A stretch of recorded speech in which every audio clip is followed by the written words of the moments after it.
Ada orang yang masalah sepele bikin dia nyesek. Ada orang yang masalahnya udah luar biasa, dia masih kayak biasa-biasa aja. Kenapa? Bedanya bukan masalahnya, tapi yang membedakan itu adalah syarhus sadarnya, lapang dadanya. Ada orang ketika diomongin dengan satu komen negatif head yang masih wajar lah ya, cuman kayak misalnya bilang ria gitu doang, dia udah langsung rame gitu, udah langsung di replay, langsung terus dia kayak ngedebat gitu, langsung di blok, langsung dia kalau perlu akunnya juga ditutup, dia nggak mau pakai lagi Instagram, pundung gitu, pundung visosmed misalnya. Ini gara-gara apa? Gara-gara ada satu haters yang satu kata doang, ria, sombong. Ini artinya bukan masalahnya terlalu besar. Nah, artinya dada kita itu sesek tergantung kelapangannya, bukan tergantung masalahnya. Itu juga berlaku kepada pasangan, berlaku kepada keluarga, berlaku kepada orang tua, berlaku kepada guru, berlaku kepada banyak urusan hidup kita. Kadang-kadang satu kata bikin kita nyesek, tapi ada orang lain yang udah 1000 kata dan katanya semuanya bold, dia biasa-biasa aja. Kenapa? Mungkin dua kemungkinan, dia orangnya cuek, orangnya nggak mau ngikutin kayak gitu-gitu, dan bisa jadi hatinya emang lapang. Sehingga salah satu yang kita selalu doain itu apa? Rabbi syrahli, malah sebelum yang lain-lain, Rabbi syrahli sadri. Inilah yang diminta oleh Nabi Musa ketika Nabi Musa diutus kepada Firaun.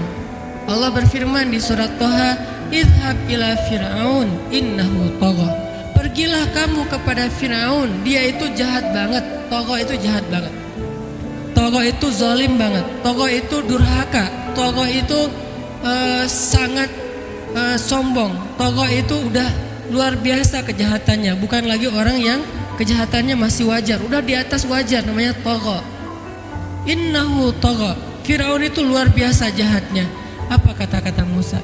Musa nggak bilang ya Allah beri saya senjata, karena kalau Musa minta senjata Allah bakalan kasih senjata yang bisa ngalahin Firaun.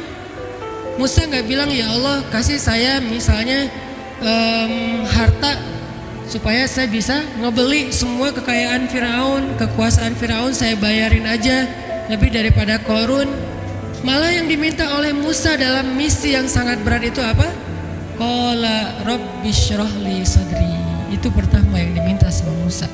Musa berdoa setelah Allah memberi dia perintah. Kata Musa, rabbi syrahli sadri, ya Allah lapangkan dada saya. Baru yang kedua, wa yassirli amri, ya Allah mudahkan urusan saya. Jadi kalau dadanya udah lapang, maka urusannya jadi mudah. Kalau dadanya udah lapang, maka hidupnya jadi mudah. Kalau dadanya udah lapang, maka hubungan dengan pasangannya jadi mudah. Kalau dadanya udah lapang, maka hubungannya dengan partner atau teman kerja, tim bisnis kita jadi mudah.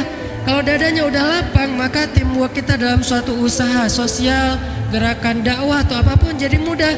Wa yassirli amri. Baru setelah itu wahlul 'uqdatan min lisani yafqahu qawli. Selesai? Belum. Yang kita nggak bacain yang keempatnya, waj'alli waziram min ahli Haruna akhi. Dan beri saya juga seorang pendamping yang dia pintar ngomong dan dia itu lebih ngerti realitasnya, lebih tahu apa yang terjadi di sana, saudara saya Harun, supaya kami bisa sama-sama berdakwah kepada di sisimu ya Allah. Jadi yang pertama banget diminta oleh Musa menghadapi Firaun aja lapang dada. Kenapa? Karena kalau Allah kasih kelapangan dada untuk Musa, kejahatan Firaun itu nggak bikin Musa nyesek. Kebayang ya, orang yang lapang dada diperlakukan oleh Firaun aja masih belum nyesek. Gimana kalau suaminya bukan Firaun? Kan banyak ibu-ibu atau istri-istri bertanya, Ustadz gimana menghadapi suami yang pemarah, suami yang galak, suami yang nggak setia, suami yang suami. Sekian banyak kesalahan suaminya. Lebih besar mana dengan kesalahan Firaun? Pastinya lebih besar Firaun. Kesalahan Firaun aja dengan kelapangan dada Musa tidak pundung, Musa tetap bisa bersabar, Musa tetap bisa menuntaskan misi dakwahnya.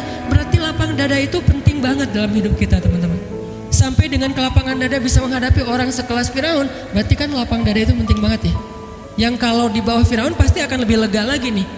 Diperlakukan oleh Firaun aja masih lega. Itulah yang diminta oleh Musa. Ini menandakan bahwa lapang dada itu salah satu doa yang paling penting untuk kita baca, teman-teman. Bukan cuman pas mau ngomong di depan kita baca Rabbi syrah li sadri. Kapan aja? Rabbi syrah li sadri. Rabbi lapangkan dada saya. Lapangkan dada saya. Kalau mau pulang ke rumah buat yang udah punya pasangan, istri lagi ngambek di pintu, Rabbi syrah li sadri.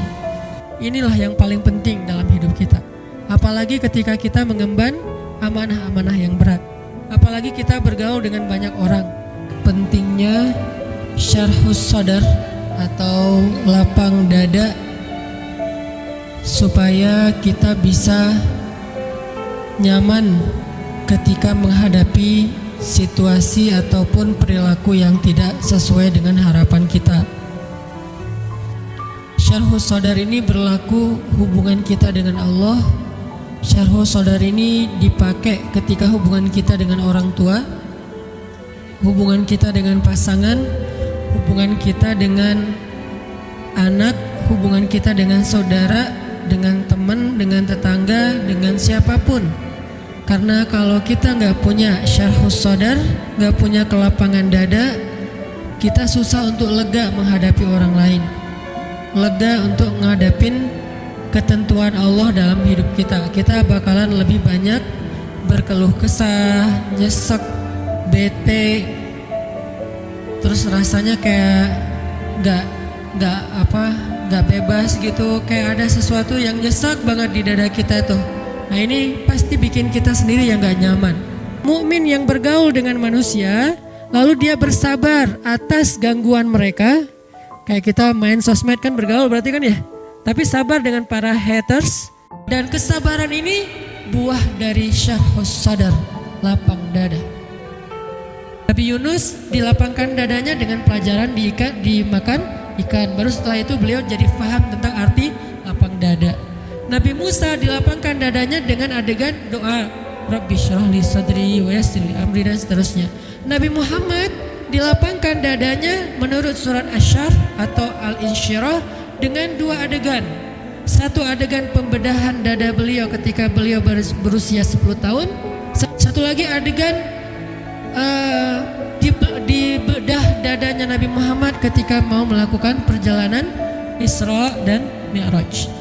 Dua kali dibedah dadanya dan dilapangkan, dibuang bukan penyakit ya, kotoran-kotoran yang sifatnya fitrah manusia di dalam dada Rasulullah SAW sehingga menjadi orang yang lapang dada.